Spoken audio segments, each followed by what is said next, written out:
The morning sun rose over Harvest Moon Colony like it had for the past 15 years. Jake Morrison stood on his office balcony, watching the golden light spread across endless fields of corn and wheat. The crops swayed in the gentle breeze, mixing earth plants with the native bluegrass that grew wild on this planet. Jake was the colony administrator.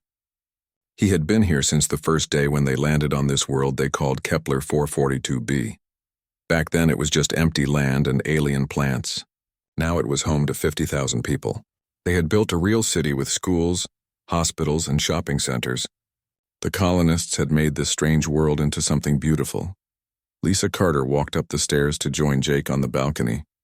She was the chief agricultural officer and Jake's closest friend. Her hands were dirty from working in the fields, like always. Lisa never sat behind a desk all day like Jake did. She preferred to be outside with the plants and soil. "The harvest numbers are looking good this year," Lisa said, wiping sweat from her face. "We should be able to feed the entire outer rim with what we grow here." "The new hybrid corn is growing better than we hoped." Jake smiled. This was what they had worked for all these years.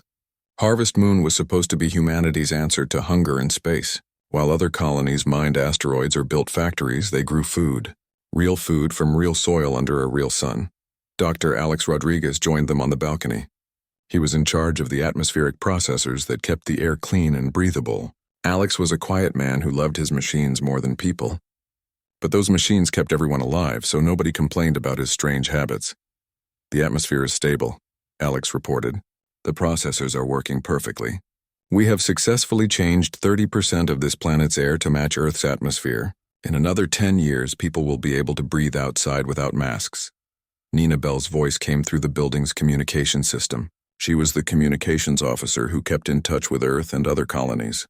Her office was filled with screens and radio equipment that never stopped making noise. "Jake, we have a message from Earth," Nina said. "They want our monthly report. Also, the transport ships from the inner worlds are asking about our grain shipments." Jake nodded. "The same routine every month." Earth wanted to know how much food they were growing. The other colonies wanted to know when they would get their shipments. Everyone depended on Harvest Moon to keep them fed. Life on the colony was peaceful. Children played in the parks between the residential areas. Teenagers attended school in the morning and helped in the fields in the afternoon. Adults worked hard but felt proud of what they were building together. Sam Williams was 10 years old. He lived with his parents and his 8-year-old sister Emma in a small house near the East Farm. Sam loved to explore the fields after school. He would chase the small alien creatures that looked like purple rabbits. They were harmless and seemed to enjoy playing with human children. Emma preferred to help her mother in the community garden. She had a gift for making plants grow. Even the strange alien flowers would bloom when Emma talked to them. Her mother said she would become a great farmer when she grew up. The colony had its own government, but it was simple. Jake made the big decisions with help from a council of 12 people. They met once a week in the community center to talk about problems and make plans. Most problems were small things like fixing broken roads or organizing festivals. There had never been any serious crime on Harvest Moon. People worked together and helped each other. When the Johnson family lost their house in a fire, the whole colony helped build them a new one in just 2 weeks. When old Mr. Peterson got sick, his neighbors took care of his farm until he got better. The colony had a small defense force, but they mostly helped with emergencies like storms or equipment failures. Captain Tony Brooks led 20 security officers who spent most of their time directing traffic and helping lost tourists. They had some weapons, but nothing serious. Harvest Moon was far from any dangerous areas of space. At night, families would gather in their homes for dinner. The community center showed movies twice a week. Young couples would walk hand in hand through the parks. Old people would sit on their porches and watch the alien stars come out in the purple sky. Craig Foster was the colony's ambassador. His job was to talk to any alien races they might meet, but in 15 years they had never seen any aliens. Most people thought they were alone in this part of space. Craig spent his time learning alien languages just in case, but he sometimes wondered if he would ever use them. Maya Chen worked as Craig's assistant and translator. She spoke 7 alien languages even though she had never met an alien. Maya believed that first contact would happen someday, and humanity needed to be ready. She studied alien cultures and tried to understand how different species might think. The colony's medical center was run by Dr. Janet Murphy. She was a tough woman who had served in Earth's military before coming to Harvest Moon. Dr. Murphy had delivered over 300 babies on the colony. She always said that each new birth proved humanity belonged on this world. The school system was Jake's proudest achievement. They had built 5 schools that taught everything from basic reading to advanced science. The children learned about Earth history, but they also learned about their new home. Many of them had never seen Earth and thought of Harvest Moon as their real home. Food production was the colony's main purpose, but people had found time for art and music too. Sarah Kim painted pictures of the alien sunsets. Marcus Jones wrote songs about life on a frontier world. The colony even had a small theater group that performed plays written by the colonists themselves. As Jake looked out over the fields that evening, he felt proud of what they had accomplished. 50,000 people living in peace and prosperity on a world that had been empty when they arrived. Children growing up healthy and happy under an alien sun. Crops feeding millions of people across human space. Tomorrow would be another peaceful day on Harvest Moon. The farmers would tend their fields. The children would go to school. The machines would keep the air clean and the power flowing. Life would continue as it had for 15 years. Jake had no way of knowing that ships were already moving through space toward his peaceful world. He could not imagine that in just a few days, everything he had built would be reduced to ash and radiation. The people of Harvest Moon went to sleep that night thinking they were safe in their corner of the galaxy. They were wrong. The alarm in Nina Bell's communications center started screaming at exactly 3 in the morning. She had been asleep in her small apartment above the communication building when the noise woke her up. Nina ran downstairs in her pajamas, her heart pounding with fear. The screen showed something that had never appeared before. Ships. Dozens of them. They were big. Much bigger than any human ship Nina had ever seen. The shapes were wrong too. Human ships looked like metal boxes with engines. These ships looked like they were grown instead of built, with curves and spikes that made no sense. Nina's hands shook as she activated the colony-wide alarm system. Within minutes, the peaceful night was filled with the sound of sirens. All across Harvest Moon, people woke up and looked at the sky. The alien ships were visible now, black shapes moving across the stars. Jake Morrison arrived at the communications center still putting on his clothes. His hair was messy and his eyes were wide with shock. In 15 years as colony administrator, he had never faced anything like this. The colony had emergency plans for storms, equipment failures, and medical emergencies. Nobody had made a plan for alien invasion. How many ships are there? Jake asked, staring at the screens. 43 that we can count, Nina replied. Maybe more. They're big, Jake, really big. Each one is probably 10 times the size of our largest transport ship. Dr. Alex Rodriguez came running into the building. He had been working late in the atmospheric processing plant when the alarm started. Alex was usually calm, but now his face was pale with fear. Are they hostile? Alex asked. Maybe they're just explorers like us. Before anyone could answer, the communication system crackled to life. A voice spoke in words that sounded harsh and angry. The language was completely unknown.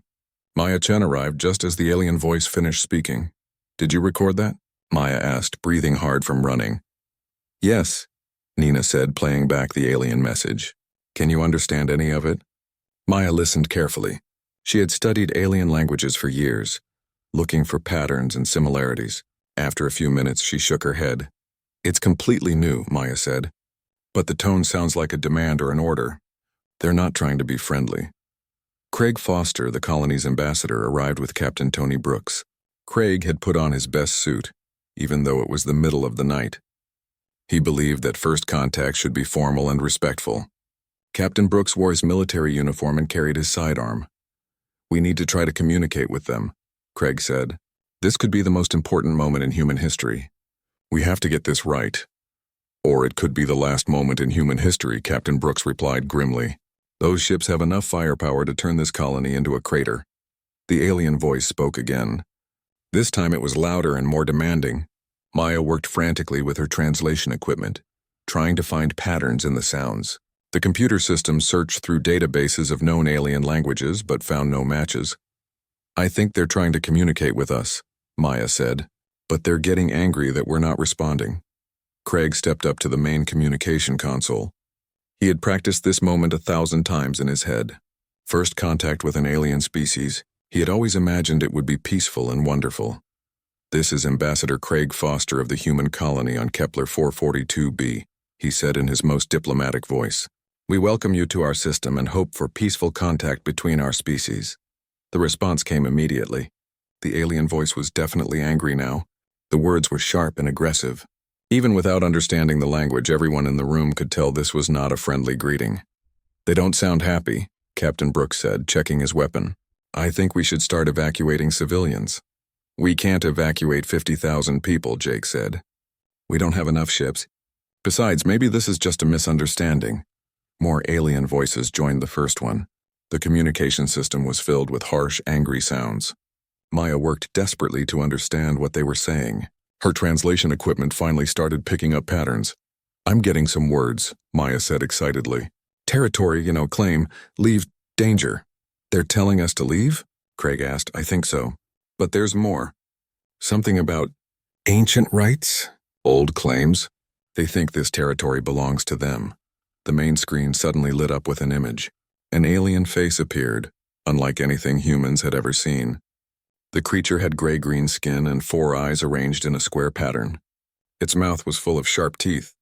When it spoke, the teeth clicked together with each word. Maya listened carefully as the alien spoke. Her translation equipment was working better now, picking up more words and phrases.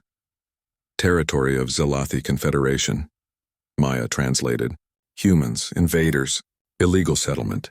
Remove immediately." Craig tried to respond diplomatically. "We are peaceful settlers. We have been here for 15 years. We did not know this territory was claimed. Perhaps we can negotiate a solution that works for both our species."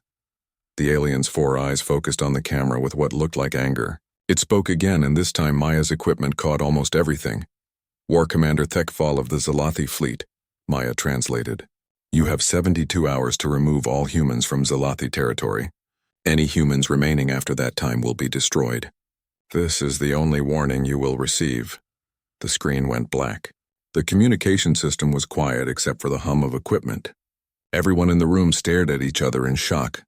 72 hours, Jake said quietly. "They want us to abandon 15 years of work in 3 days." "We can't do it," Captain Brooks said. "Even if we wanted to, we don't have enough ships to evacuate everyone. The transport ships are all in other systems making deliveries." "Maybe they're bluffing," Dr. Rodriguez suggested. "Maybe they just want to scare us into leaving." Craig shook his head. "Those ships have enough weapons to destroy this entire planet." "I don't think they're bluffing." The alien ships moved closer to the planet. They took positions around Harvest Moon like a net, blocking any escape routes. Their weapons were clearly visible now, huge energy cannons that could vaporize a city with one shot. Lisa Carter arrived at the communication center with several other colony leaders. Word had spread quickly through the settlement. People were scared and looking for answers that nobody had. "What do we do?" Lisa asked. "Do we fight? Do we try to evacuate? Do we surrender?" Jake looked around the room at the faces of his friends and colleagues. These people had trusted him to keep them safe. They had followed him to this distant world to build something good. Now he had to decide whether to risk their lives for the colony they had built together. Captain Brooks was checking his communication equipment, trying to contact Earth. But Earth was months away even by the fastest ship.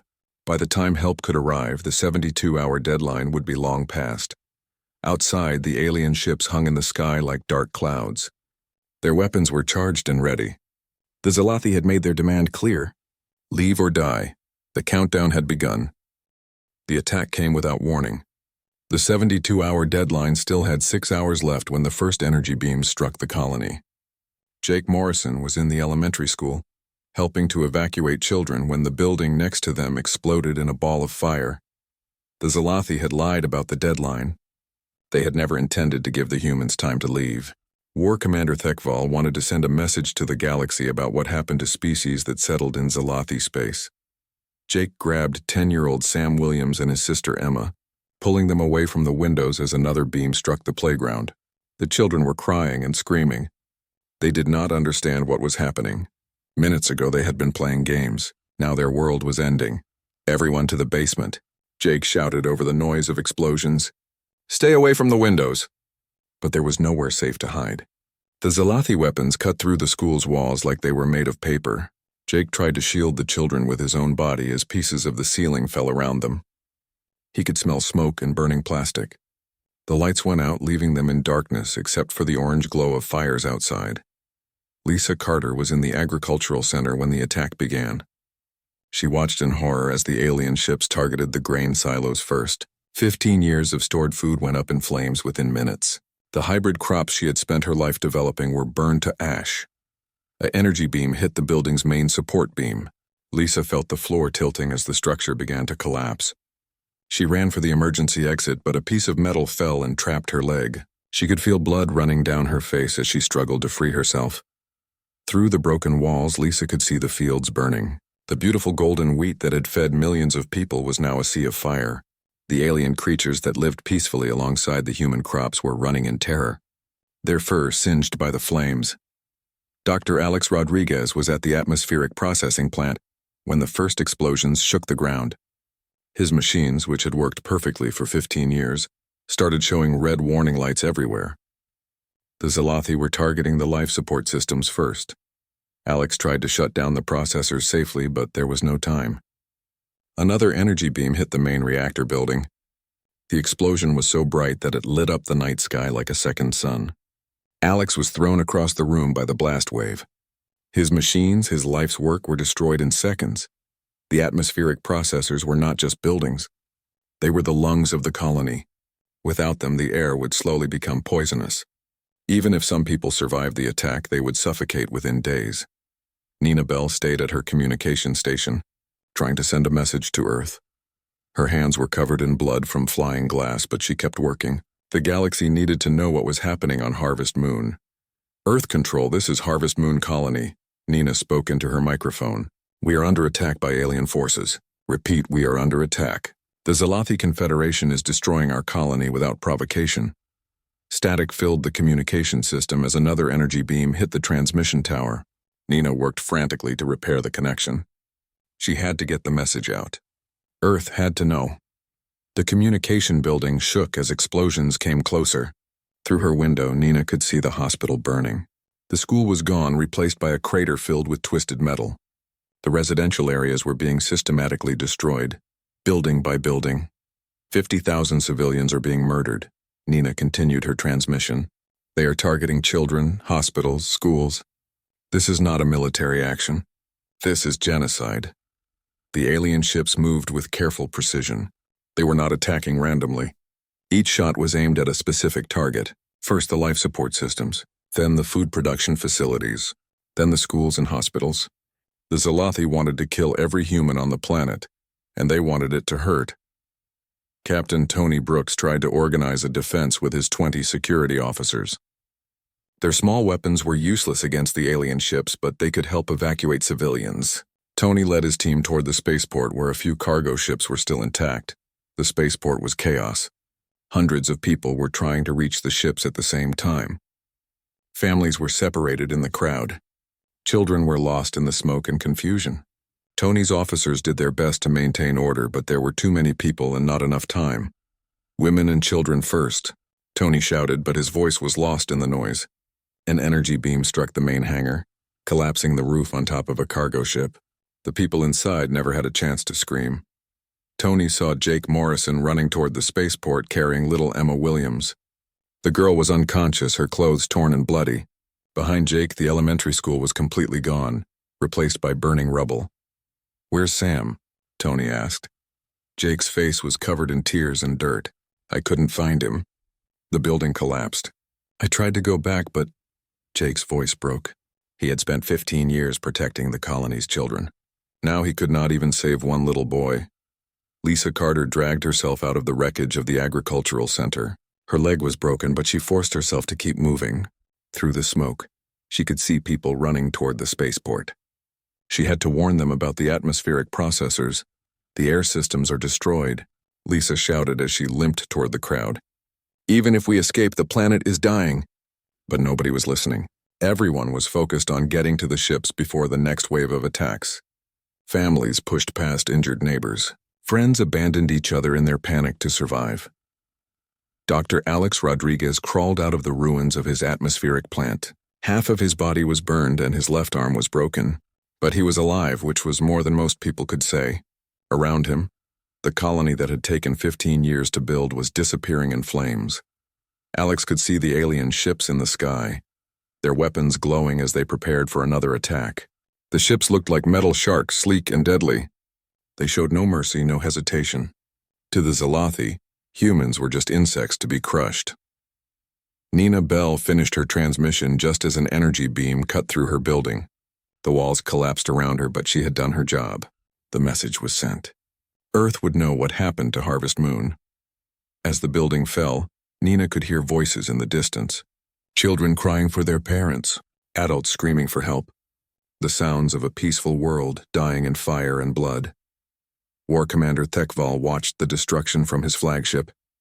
The human colony was burning exactly as planned. In 6 hours, 50,000 humans would be dead. The message would spread through the galaxy. Do not challenge the Zalathi Confederation. By dawn, Harvest Moon was gone. The fields were ash. The buildings were rubble. The people who had lived there for 15 years were mostly dead. A few hundred survivors escaped in damaged cargo ships, but they carried horrible wounds that would never heal. The planet that had once fed millions was now a wasteland. The Zalathi ships left as quickly as they had come, their mission complete. They had no idea that they had just started a war that would end with the death of their entire species. Nina Bell's message was already traveling through space toward Earth. Soon, humanity would learn what happened to their peaceful farming colony, and then the Zalathi would discover what it meant to make humans angry. Admiral Kevin Price was eating breakfast in his quarters aboard the UES Vengeance when the emergency signal came through. The ship's communication officer knocked on his door with a face as white as paper. In 30 years of military service, Admiral Price had never seen a junior officer look so scared. "Sir, we have an urgent transmission from the outer colonies," the officer said. "It's about Harvest Moon." Admiral Price followed the officer to the command center. The main screen showed Nina Bell's recorded message, transmitted moments before her death. Her face was covered in blood and dirt. Behind her, explosions lit up the night sky like fireworks. "Earth Control, this is Harvest Moon Colony. We are under attack by alien forces. The Zalathi Confederation is destroying our colony without provocation. 50,000 civilians are being murdered. They are targeting children, hospitals, schools. This is not a military action. This is genocide." The message ended with the sound of buildings collapsing. Then there was only static. Admiral Price stared at the screen in silence. Harvest Moon had been humanity's most successful colony. 50,000 people, most of them families with children. "Send this to Earth immediately," Admiral Price ordered. "Priority Alpha. The President needs to see this now." President Helen Gray was in a budget meeting when her security chief burst into the room. The man's face was grim and his hands were shaking slightly. In 10 years of working for the President, he had never interrupted a meeting like this.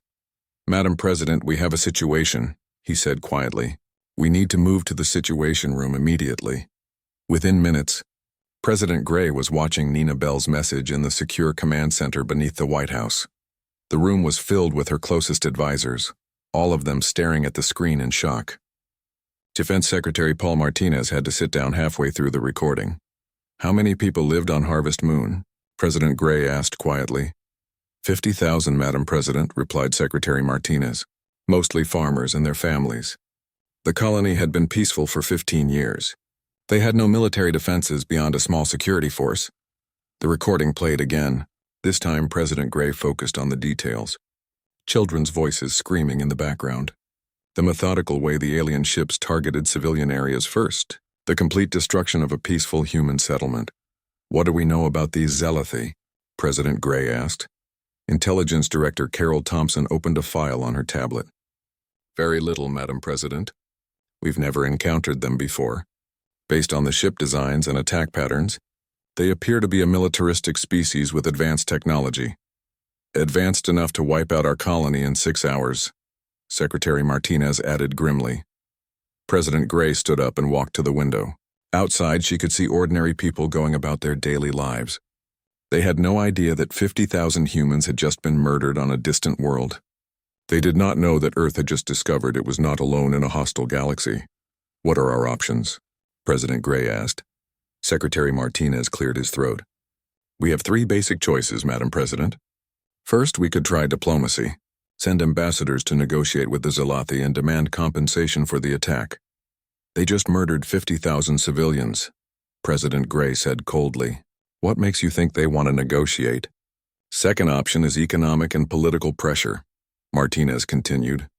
We could organize sanctions, try to isolate them diplomatically, build a coalition of other species against them.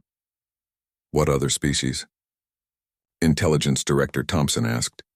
We don't know any other aliens. For all we know, the whole galaxy thinks we deserve this. Third option? President Gray asked, though she already knew the answer. War, Madam President, Secretary Martinez said quietly. Total war. We mobilize everything we have and hit them back harder than they hit us. The room fell silent. President Gray looked around at her advisors. These were good people who had spent their careers trying to solve problems with words instead of weapons. But some problems could not be solved with diplomacy. Show me the recording again, President Gray ordered. This time she focused on the children's voices. 10-year-old Sam Williams buried under the ruins of his school. 8-year-old Emma Williams, carried to safety in Jake Morrison's arms only to die later from her injuries. Hundreds of other children who would never grow up because the Zalathi had decided to send a message. The Zalathi wanted to teach the galaxy a lesson, President Gray said finally. They wanted to show what happens to species that expand into their territory.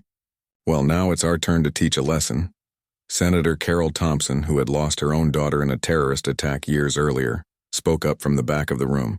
Madam President, if I may. President Gray nodded. Senator Thompson was known for her speeches about justice and protecting the innocent. If anyone could find the right words for this moment, it would be her. 50,000 people woke up yesterday morning thinking they were safe, Senator Thompson said. They sent their children to school, worked in their fields, planned for the future. They were building something beautiful on a distant world, and the Zalathi burned it down just to prove they could. Senator Thompson paused, looking around the room. Those people trusted us to protect them. They were our citizens, our children, our future. The Zalathi killed them because they thought humans were weak. They thought we would run away like scared animals. What are you suggesting, Senator? President Gray asked. I'm suggesting we prove them wrong, Senator Thompson replied.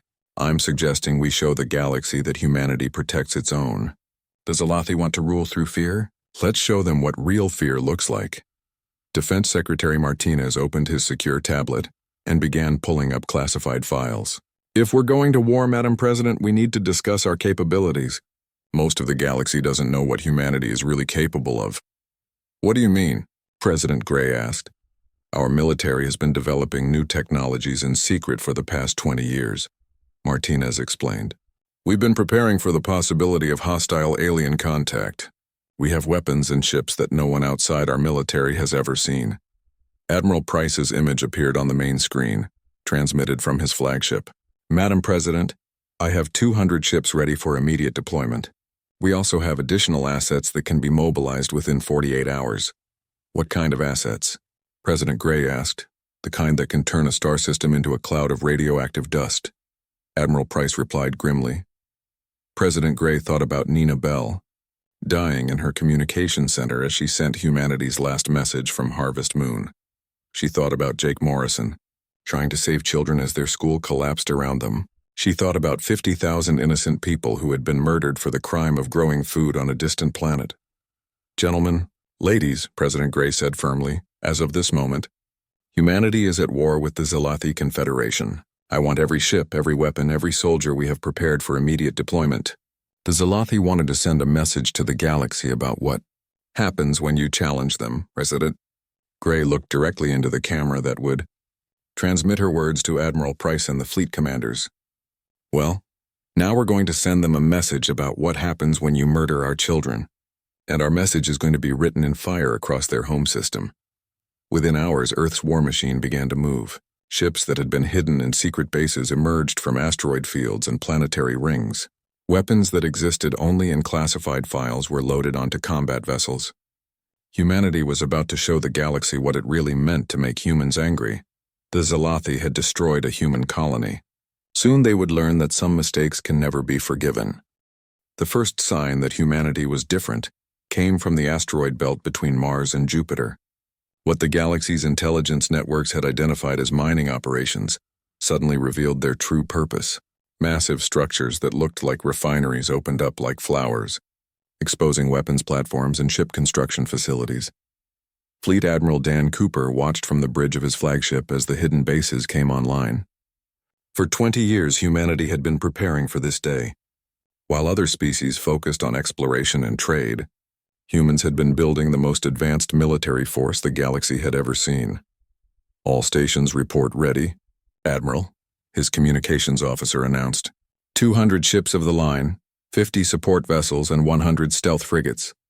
Admiral Cooper nodded. The stealth frigates were humanity's secret weapon. Invisible to most scanning technology, they could slip past enemy defenses and strike without warning. Each one carried enough firepower to destroy a small city. Dr. Rachel Stone worked frantically in her laboratory aboard the research vessel Prometheus. Her antimatter bombs were the most dangerous weapons humanity had ever created. A single bomb could vaporize a moon. She had just finished loading 50 of them onto Captain Eric Liu's stealth frigate. "Are you sure these will work?" Captain Liu asked, watching the scientist handle the weapons with extreme care. "They'll work," Dr. Stone replied grimly. "The question is whether you can get close enough to use them. These bombs have to be delivered by hand. Our targeting systems aren't accurate enough for antimatter weapons." Captain Amy Foster's stealth frigate received 20 antimatter bombs of her own. She had volunteered for the most dangerous mission in human history. Her ship would penetrate deep into Zalathi space and target their military production facilities. "My crew knows the risks," Captain Foster told Admiral Cooper during their final briefing. "We're all volunteers. Every one of us lost someone on Harvest Moon."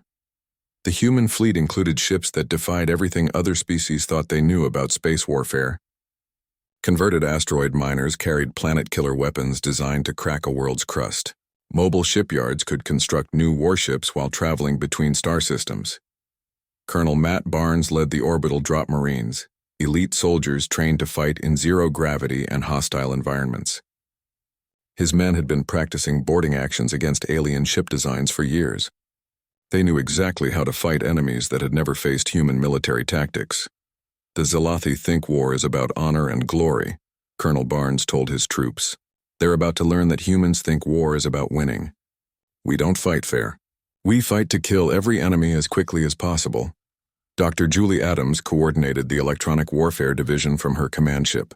Her job was to disrupt Zalathi communications and navigation systems. Human computer viruses had been designed specifically to attack alien technology. Their computer systems are based on biological neural networks, Dr. Adams explained to her team. "Our viruses will literally eat their ship computers from the inside. They won't know what hit them." The industrial capacity of humanity shifted to total war production in just 48 hours. Factories that made civilian goods were converted to produce ammunition and armor. Civilian shipping companies offered their services to the military. Even children collected scrap metal to be recycled into weapons. Earth's orbital shipyards worked around the clock. Ships that normally took months to build were completed in weeks using emergency construction methods. Quality control was ignored in favor of speed. The ships might not last long, but they would last long enough. Admiral Cooper reviewed the intelligence reports on Zalathi military capabilities. The enemy had advanced energy weapons and strong defensive shields.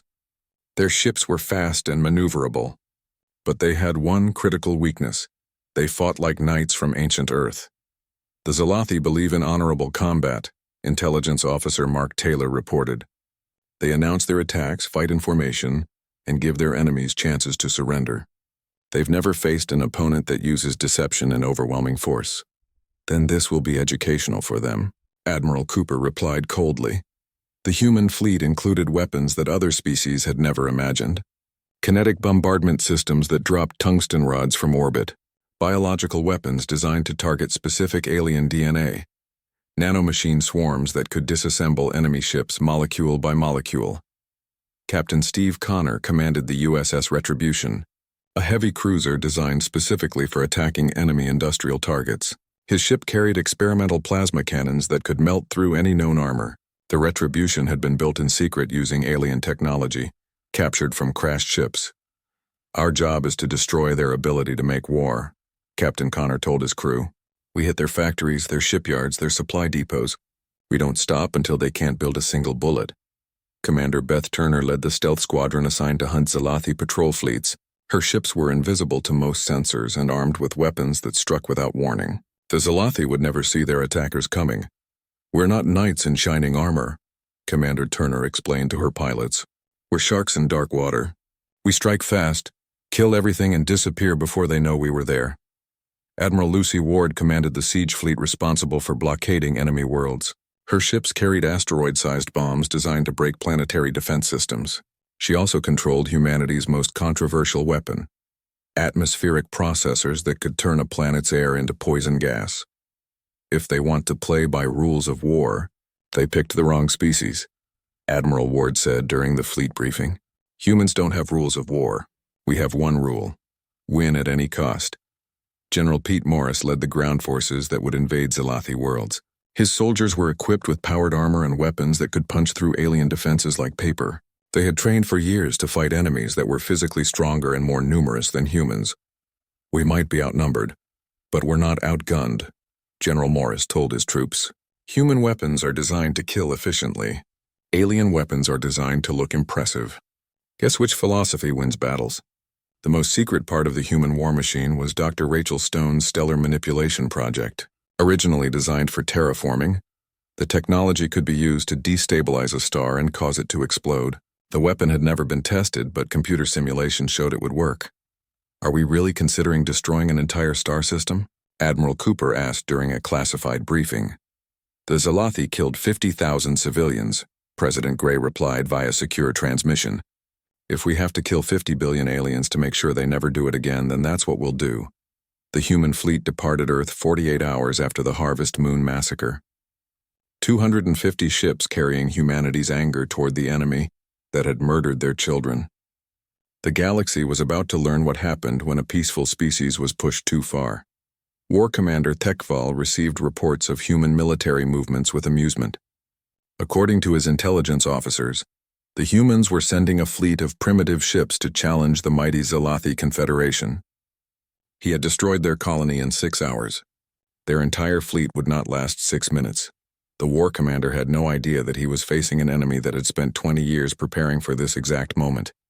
He did not know about the antimatter bombs, the stealth ships, or the weapons designed to kill entire planets. He thought he was fighting farmers and miners who had delusions of military glory. Soon, the Zalathi would discover that humans were very good at hiding their true capabilities.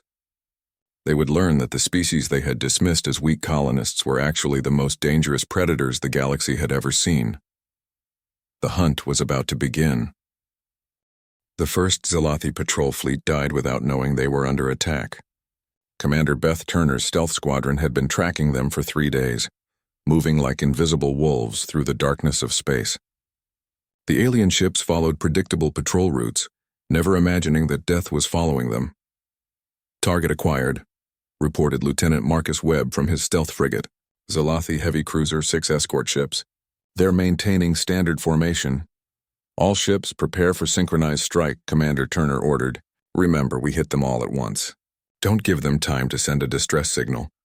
The human stealth ships moved into position around the Zalathi patrol. Their weapons were silent killers, designed to punch through alien armor without creating visible energy signatures. The Zalathi continued their patrol, unaware that 7 human ships had surrounded them. "Execute," Commander Turner commanded. 7 antimatter torpedoes struck the Zalathi ships simultaneously. The alien vessels simply vanished, converted to pure energy in microseconds. Where moments before there had been a patrol fleet, now there was only empty space and expanding clouds of radiation. "Clean kill," Lieutenant Webb reported. "No escape pods, no distress signals. They never knew what hit them." This became the pattern throughout Zalathi space. Patrol fleets disappeared without a trace. Supply convoys vanished between star systems. Military outposts went silent and were found empty when reinforcements arrived. The Zalathi military command began to realize they were fighting an enemy, unlike any they had faced before. Captain Steve Connor's USS Retribution struck the Zalathi war foundries with methodical precision. His experimental plasma cannons cut through enemy defenses like hot knives through butter. The industrial complexes that had built Zalathi warships for centuries were reduced to molten slag in hours. "Target the manufacturing centers first," Captain Connor ordered as his ship approached the Kepler 186 industrial complex. then hit the power stations and orbital shipyards. The Zalathi defenders tried to respond, but their tactics were centuries out of date. They formed honorable battle lines and challenged the human ship to single combat. Captain Connor ignored their communications and simply destroyed them from maximum range. "They're trying to talk to us," his communications officer reported. "Something about honorable battle and ancient traditions." "Tell them we're not interested in traditions," Captain Connor replied as another plasma burst vaporized a Zalathi battleship. "We're interested in winning." The industrial complex had taken the Zalathi 50 years to build. Captain Connor destroyed it in 6 hours, the same amount of time it had taken them to kill the civilians on Harvest Moon. When he was finished, the star system's orbital space was filled with debris that had once been military factories. Admiral Lucy Ward's siege fleet surrounded the Zalathi fortress world of Thektal Prime. The planet was protected by massive defense platforms and energy shields that could stop conventional attacks. But Ward had not brought conventional weapons. "Begin asteroid bombardment," Admiral Ward ordered. "Target the shield generators first." The human ships launched modified asteroids at the planet's defenses. Each asteroid had been fitted with guidance systems and antimatter charges. They struck the Zalathi shields with the force of nuclear weapons, overloading the defensive systems within minutes. "Shields are down," reported Tactical Officer David. Kim. "Planetary defenses are requesting terms for surrender." "Tell them we don't accept surrenders," Admiral Ward replied coldly. "Begin atmospheric poisoning operations." Dr. Julie Adams' Electronic Warfare Division had spent weeks studying Zalathi computer systems. Their biological neural networks were sophisticated but vulnerable to specially designed computer viruses. When the human fleet attacked, Zalathi ships found their own computers turning against them. "Their navigation systems are offline," Dr. Adams reported with satisfaction. "Weapon systems are failing. Most of their fleet can't even communicate with each other." The Zalathi ships drifted helplessly as their organic computers died from human-designed digital diseases.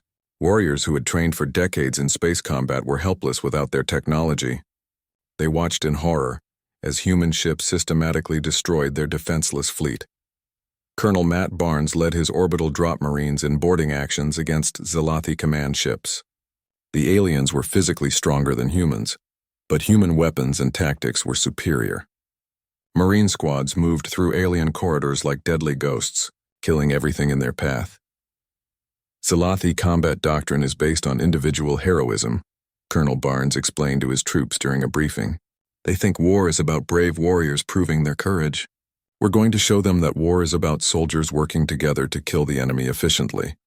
The Marines used tactics that the Zalathi had never seen before. They fought from cover, used explosives to collapse corridors, and coordinated their attacks with perfect precision. Zalathi warriors who expected honorable combat faced enemies who shot them from behind and used dirty tricks to win. "They keep trying to challenge our officers to single combat," Sergeant Lisa Park reported after clearing a Zalathi battleship. "They can't understand why we won't fight fair." "Because fair fights are for sports," Colonel Barnes replied. "This is war. Fair fights get our people killed." General Pete Morris's ground forces invaded Zalathi military worlds with overwhelming firepower. His soldiers wore powered armor that made them nearly invulnerable to alien weapons. They moved in coordinated formations that crushed traditional Zalathi defensive tactics. "The aliens fight like medieval knights," reported Major Tom Wilson after the Battle of Zalathi Station. "They're brave, but they have no idea how to fight a modern military force." The powered armor gave human soldiers incredible advantages. They were stronger than the aliens, better protected and equipped with weapons that could destroy entire buildings. Zalathi warriors who had been undefeated for centuries found themselves helpless against human military technology. Captain Eric Liu and Captain Amy Foster delivered their antimatter bombs to the most heavily defended Zalathi worlds. Their stealth frigates penetrated deep into enemy space, invisible to alien sensors. They placed their weapons with surgical precision, targeting military command centers and strategic resources. "Package delivered," Captain Liu reported after placing antimatter charges throughout the Zalathi High Command complex. "Recommend immediate withdrawal." The antimatter explosions were visible from orbit. Military installations that had existed for thousands of years were erased in blinding flashes of pure energy. The Zalathi command structure, built over centuries of conquest, was decapitated in a single coordinated strike. War Commander Thekval watched his empire crumble from his flagship. The humans fought like no enemy he had ever faced. They showed no mercy, followed no rules, and used weapons that seemed designed by demons. His proud fleet, which had conquered dozens of star systems, was being systematically destroyed by ships he had dismissed as primitive. "How many ships have we lost?" Thekval asked his tactical officer. 60% of our fleet is gone," the officer replied with fear in his voice. "Our industrial capacity has been reduced by 80%. Most of our outer colonies have gone silent." "Where are they?" Thekval demanded. "How can we fight an enemy we cannot see?" "They're everywhere and nowhere," the tactical officer said helplessly. "They strike without warning and disappear before we can respond. Their ships are invisible to our sensors." Thekval had expected the humans to meet his fleet in honorable battle. Instead, they had scattered across Zelathi space like a plague, destroying everything they touched. They did not fight like warriors. They fought like exterminators, methodically eliminating anything that threatened them. "Send a message to the human fleet," Thekval ordered. "Tell them we are willing to negotiate terms for ending this conflict." "Sir, we've been trying to contact them for days," the communications officer replied. "They don't respond to our transmissions. I don't think they're interested in negotiations." Thekval realized with growing horror that the humans had not come to fight a war. They had come to commit genocide. They would not stop until every Zelathi in the galaxy was dead. The species that had seemed so weak and peaceful was actually the most ruthless enemy the galaxy had ever known. The human fleet continued its systematic destruction of Zelathi military power. Every ship, every base, every factory was marked for elimination. Admiral Cooper had orders to prepare the Zelathi home system for humanity's final message to the galaxy. Soon, the Zelathi would learn what it meant to threaten human children. And the rest of the galaxy would understand what happened to species that mistook human kindness for weakness. Admiral Kevin Price stood on the bridge of his flagship, staring at the Zelathi home system on the main screen. 12 billion aliens lived on the planets below, most of them civilians who had never heard of Harvest Moon. They were going about their daily lives, unaware that their entire species was about to become extinct. "Stellar manipulation devices ready for deployment," reported Dr. Rachel Stone from her position at the science station. Her voice was calm, but her hands were shaking slightly. She had spent 5 years developing the technology to kill stars. Now she was about to use it for the first time. The device looked like a simple metal sphere no bigger than a basketball. Inside it contained technology that could destabilize the nuclear reactions that powered a star. Originally designed to create new suns for terraforming projects, it could also be used to make existing stars explode. "Are you certain this will work?" Admiral Price asked. He needed to be sure. If the device failed, the Zelathi would learn about humanity's ultimate weapon and develop countermeasures. This would be their only chance to send the message they needed to send. "Computer simulations show a 97% success rate," Dr. Stone replied. "The Zelathi star is the right size and age for stellar manipulation. The device will cause a controlled supernova that will sterilize the entire system." Captain Mike Kelly's stealth frigate had been chosen to deliver the weapon. His ship was the fastest and most advanced in the human fleet. If anyone could penetrate the Zelathi home system's defenses and place the device, it would be Kelly and his crew. "Remember, you need to get within 1 million kilometers of the star's surface," Dr. Stone explained to Captain Kelly. "The device has to be placed in the star's outer corona for maximum effect. You'll have maybe 10 minutes to escape before the stellar reaction begins." 10 minutes to get out of a star system," Captain Kelly said with a grim smile. No pressure there. The Zelathi home system was the most heavily defended location in their empire. Hundreds of warships patrolled the outer planets. Defense platforms surrounded every major world. Energy fields blocked unauthorized ships from approaching the central star. But the Zelathi had never faced human stealth technology. Captain Kelly's frigate slipped past their defenses like a ghost, invisible to their sensors and silent as death. The aliens continued their patrols, never knowing that their executioner was already among them. "Approaching the star," Captain Kelly reported. "Zelathi patrol ships are maintaining standard formation. They don't see us." Admiral Price watched the tactical display as Kelly's ship moved closer to the Zelathi star. Around the system, millions of alien civilians were living their normal lives. Children were going to school. Adults were working in offices and factories. Families were eating dinner together. Sir, we're receiving evacuation reports from the outer planets. Communications Officer Janet Ross reported. Zalathi civilian ships are fleeing the system. Word has spread about what happened to their military fleets. How many ships? Admiral Price asked. Several thousand, sir. They're carrying maybe 2 million civilians, but that still leaves 10 billion on the planets. Admiral Price nodded grimly. The Zalathi civilians were not his concern. They had cheered when their military destroyed Harvest Moon. They had celebrated the deaths of 50,000 human children. Now they would pay the price for their species' cruelty. Device is in position, Captain Kelly reported. Beginning stellar insertion. The small sphere fell into the Zalathi star like a stone dropping into a pond. For a moment, nothing happened. The star continued to burn as it had for billions of years, providing light and heat to the worlds that orbited it. Then the nuclear reactions began to change. Dr. Stone watched her instruments with scientific fascination. Stellar core temperature is rising. Nuclear fusion rate is increasing beyond normal parameters. The star is becoming unstable. How long until the supernova? Admiral Price asked. Approximately 6 hours, Dr. Stone replied. The stellar explosion will destroy everything within 50 astronomical units. The radiation will sterilize anything that survives the initial blast. Captain Kelly's ship raced away from the dying star at maximum speed. Behind him, the Zalathi star began to flicker and pulse as its nuclear heart went into meltdown. The aliens on the planets below noticed the changes in their sun, but they had no idea what was happening. Admiral Price activated the fleet-wide communication system. Every human ship in Zalathi space would hear his message. More importantly, every alien species monitoring their communications would hear it as well. This is Admiral Kevin Price of the Earth Defense Force, he announced. 6 months ago, the Zalathi Confederation attacked and destroyed the human colony on Harvest Moon. They murdered 50,000 civilians, including children without provocation or warning. The Admiral paused, looking at the image of the Zalathi star on his screen. The nuclear fires were burning brighter now, preparing for the explosion that would end an entire species. The Zalathi thought they could terrorize humanity into submission. They thought we were weak because we built farms instead of weapons. They were wrong. Today, we demonstrate the price of threatening human children. On the planets below, Zalathi civilians looked up at their changing sun with growing fear. Some remembered the old legends about stars that died violently, taking their worlds with them. But those were just stories. Such things could not really happen. In approximately 6 hours, the Zalathi star will explode.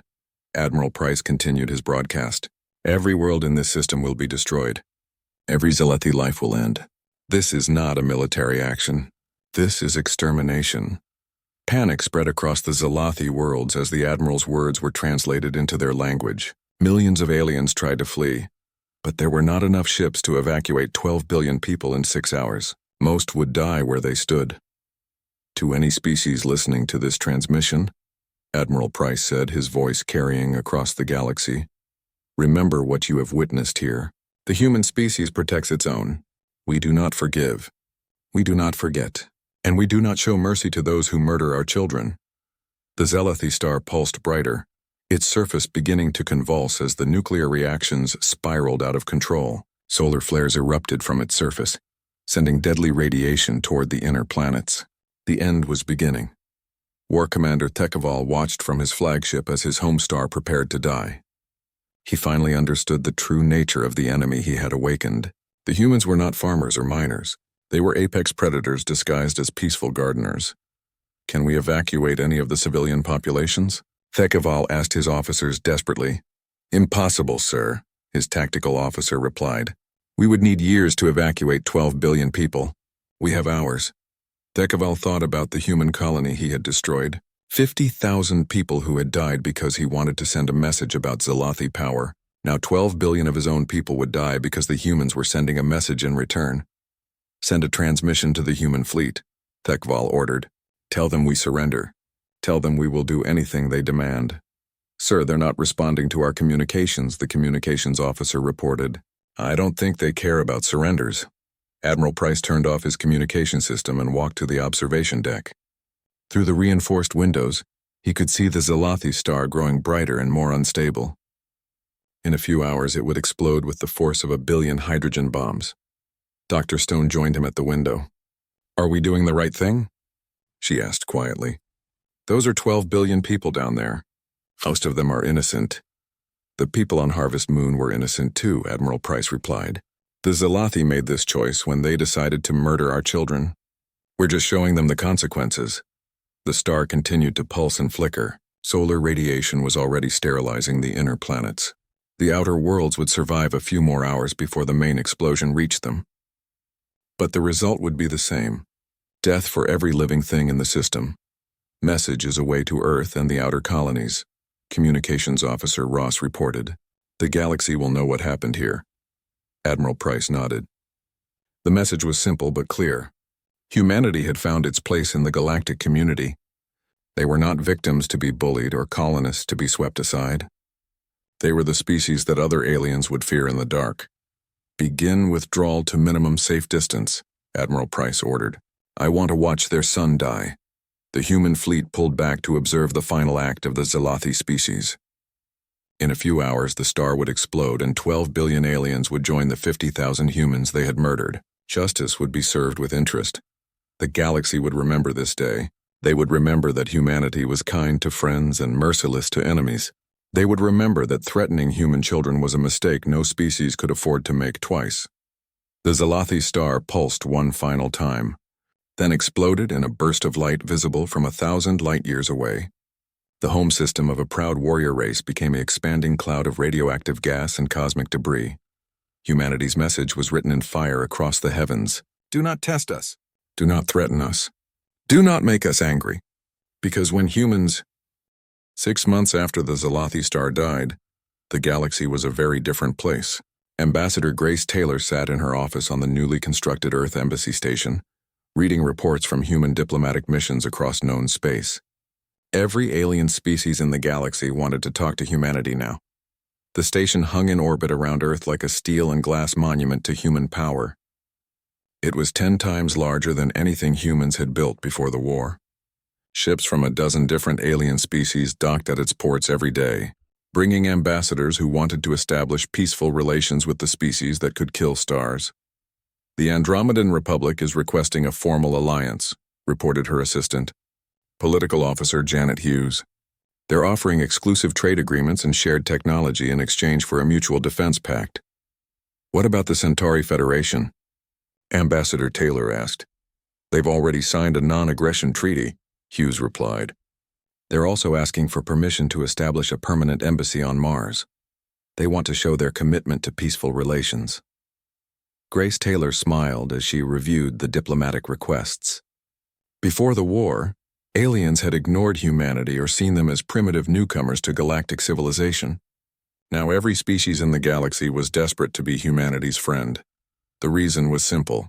The recordings of the Zalathi star's destruction had spread throughout the galaxy, faster than light-speed communication.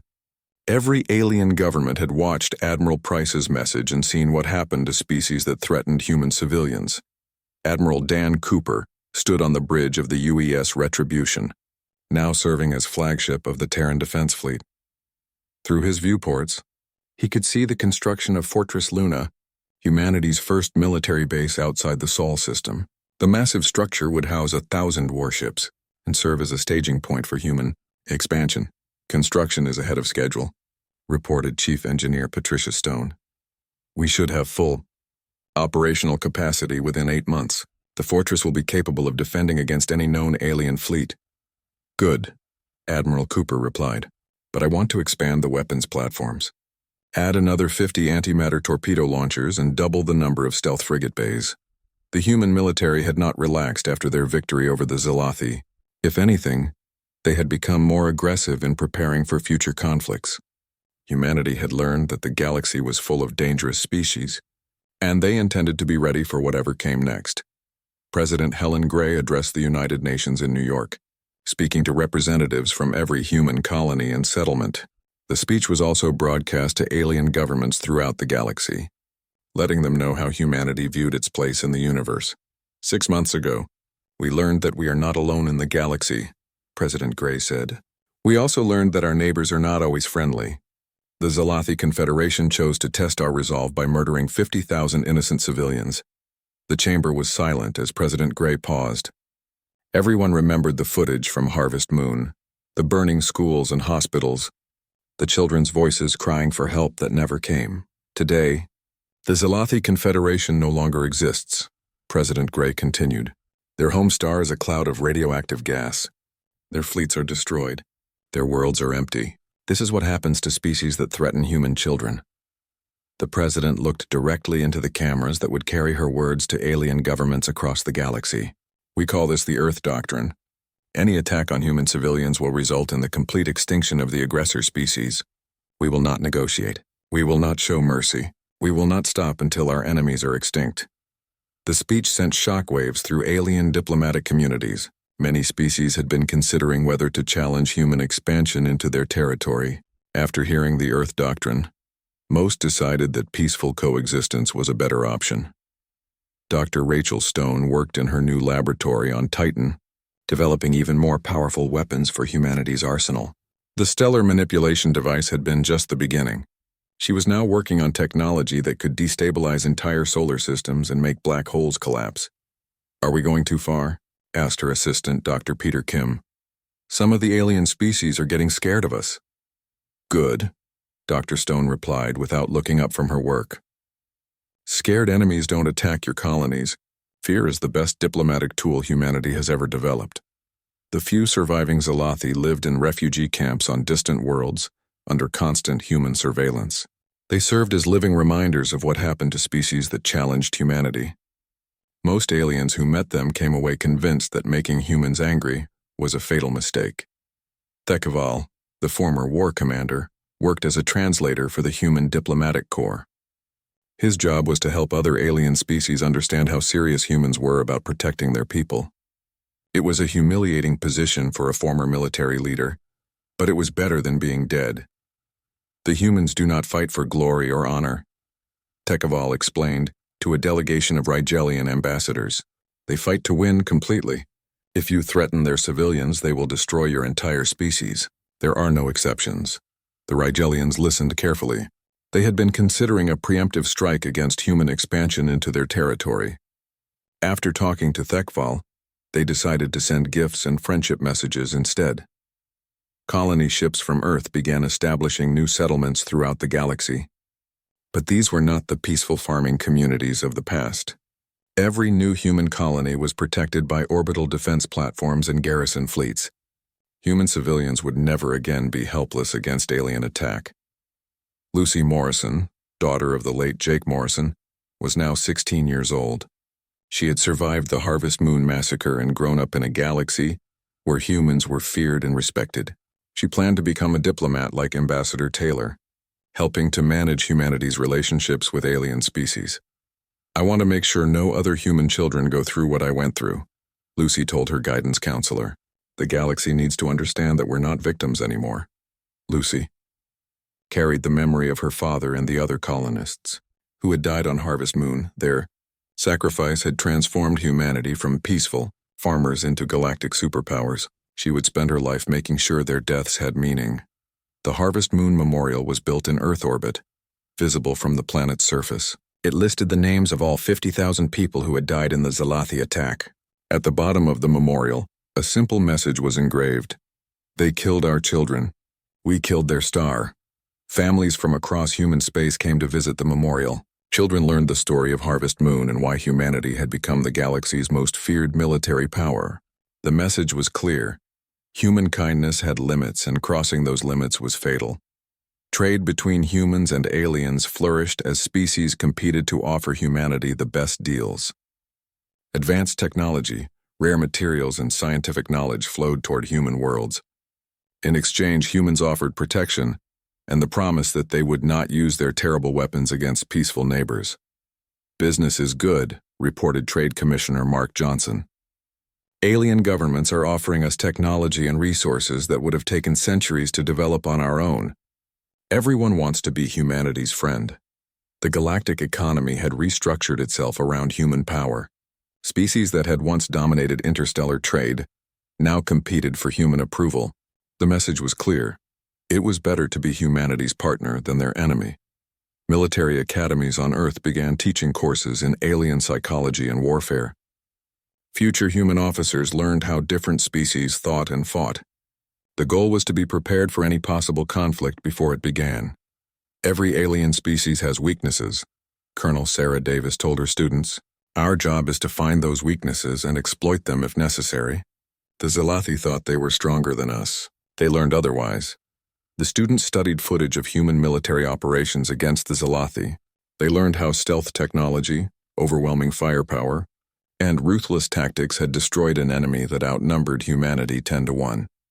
As Ambassador Taylor finished reading her daily reports, she looked out at the stars visible through her office window. Somewhere out there, alien governments were making decisions about how to interact with humanity. Most would choose friendship and cooperation. A few might choose conflict. Those who chose conflict would learn the same lesson the Zelathi had learned. Humanity was no longer the weak species that could be bullied and terrorized.